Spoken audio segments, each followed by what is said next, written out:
قرآن کریم میں اللہ جل وعلا نے ارشاد فرمایا ایسے لوگوں کی توبہ ہی نہیں بلکہ ایسے لوگوں کو توبہ کا موقع ہی نہیں ملتا، یہ تاخیری حربے اختیار کرتے رہتے ہیں، حتی اذا حضر احدهم الموت قال انی تبت الان،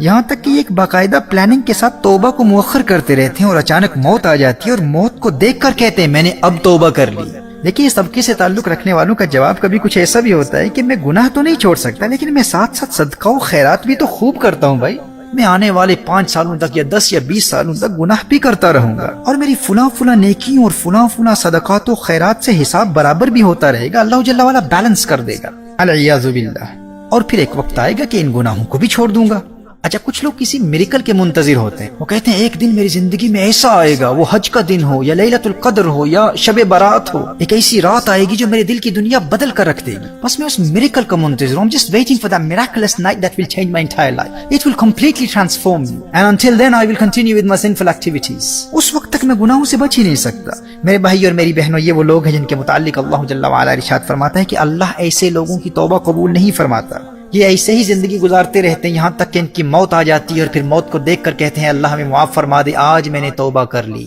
اب ہم نے اپنے آپ سے پوچھنا ہے کہ ہمارا تعلق توبہ کرنے والی کس جماعت سے؟ اب دیکھیے گنہگار دونوں ہیں، گنہگار وہ بھی تھے، گنہگار یہ بھی ہیں، وہ پہلے طبقے کے لوگ بھی گناہ کرتے ہیں اور ممکن ہے کہ اس دوسرے طبقے کے لوگوں کی بنسبت عملاً ان سے گناہ زیادہ بھی ہو جاتے ہوں، لیکن گناہوں بھری زندگی گزارنا ان کا لائف سٹائل نہیں ہے، وہ کسی پلاننگ کے تحت گناہ نہیں کرتے، وہ ایک پاکیزہ زندگی گزارنا چاہتے ہیں، لیکن ایمان کی کمزوری کی وجہ سے شیطان کے فریب میں آ کر اگر ان سے گناہ ہو جائے تو وہ اللہ سے ڈرتے رہتے ہیں، اندر ہی اندر کوڑتے رہتے ہیں۔ حدیث شریف میں آتا ہے نا اگر نیکی انسان کے دل میں خوشی پیدا کر دے، انسان کو خوش کر دے تو انسان مومن ہے، اور اگر گناہ کی وجہ سے انسان کے دل میں درد اور تکلیف محسوس ہو تو یہ ایک مومن ہونے کی علامت ہے۔ لیکن تباہی اور بربادی کے راستے پر وہ ہے جو نیکی کرے اسے خوشی محسوس نہ ہو اور گناہ کرے اور دل میں تکلیف ہی محسوس نہ ہو۔ جب گناہ کا احساس ہی ختم ہو گیا تو انسان کی زندگی میں یہ سب سے خطرناک مرحلہ ہے، ایمان کے سلب ہونے کا اندیشہ ہے۔ تو وہ لوگ جو کسی پلاننگ کے تحت گناہ نہیں کرتے اور اگر گناہ ہو جائے تو وہ اللہ سے ڈرتے رہتے ہیں اور اندر ہی اندر کوڑتے رہتے ہیں، گناہوں کے درد کو محسوس کرتے ہیں، اور جب نادانی اور غفلت سے گناہ ہو جائے تو ایک لمحے کے لیے بھی تاخیر نہیں کرتے،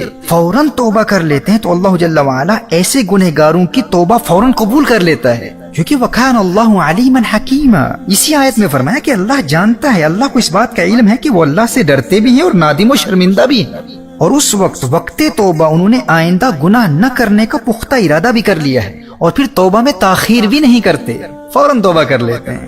اور دیکھیے گناہ کے ارتکاب کے فوراً بعد توبہ کرنے والوں کا گناہ لکھا بھی نہیں جاتا، بلکہ 6 گھنٹوں تک فرشتہ گناہ لکھتا ہی نہیں ہے، اور کچھ اہل علم کے نزدیک 3 گھنٹوں کی روایت بھی ہے۔ المعجم الکبیر میں امام طبرانی نقل فرماتے ہیں، حضرت ابو امامہ رضی اللہ تعالیٰ عنہ روایت فرماتے ہیں کہ نبی کریم صلی اللہ تعالی علیہ وآلہ وسلم نے ارشاد فرمایا جب انسان نیکی کرتا ہے تو دائیں طرف والا فرشتہ نیکی فوراً لکھ لیتا ہے، اور جب انسان گناہ کرتا ہے تو دائیں جانب والا فرشتہ بائیں جانب والے فرشتے سے کہتا ہے امکث 6 ساعات فإن استغفر لم يكتب عليه وإلا أثبت عليه سيئة، جب انسان گناہ کرتا ہے تو دائیں جانب والا فرشتہ بائیں جانب والے فرشتے سے کہتا ہے 6 گھنٹوں تک گناہ نہ لکھ۔ اب اگر 6 گھنٹوں کے اندر بندہ توبہ کر لیتا ہے تو اس کا وہ گناہ لکھا ہی نہیں جاتا،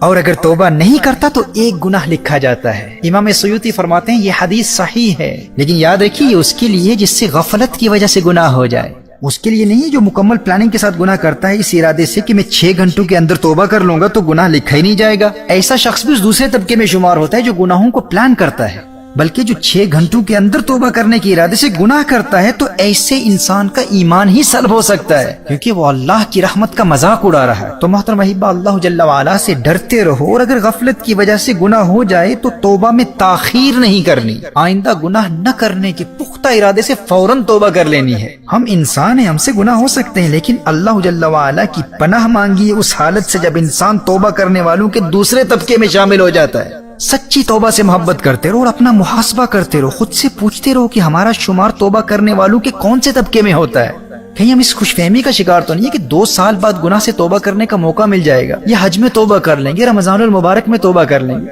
فلاں حرام کاروبار میں کامیاب ہو جائیں پھر توبہ کر لیں گے۔ اگر گناہوں بری زندگی کی پلاننگ کر کے ایک خاص مدت کے لیے بھی گناہوں بری زندگی کو اپنا لائف سٹائل بنا لیا تو ہم اللہ کے غضب اور عذاب اور تباہی اور بربادی کے راستے پر گامزن ہیں۔ اور اگر ہم نے گناہوں کو اپنا لائف سٹائل نہیں بنایا لیکن غفلت کی وجہ سے کبھی گناہ ہو جاتے ہیں، لیکن ہم ندامت و شرمندگی کے ساتھ بغیر کسی تاخیر کے فوراً توبہ کر لیتے ہیں. تو پھر توبہ سے محبت کرتے رہو. وہ دن دور نہیں ہے کہ تمہاری سچی توبہ کی برکت سے اللہ جل وعلا تمہارے دل کو گناہوں سے پاک فرما دے گا. بس شرط یہ ہے کہ اگر گناہ ہو جائے تو توبہ میں تاخیر نہیں کرنی، جیسے قرآن میں فرمایا ثم یتوبون من قریب،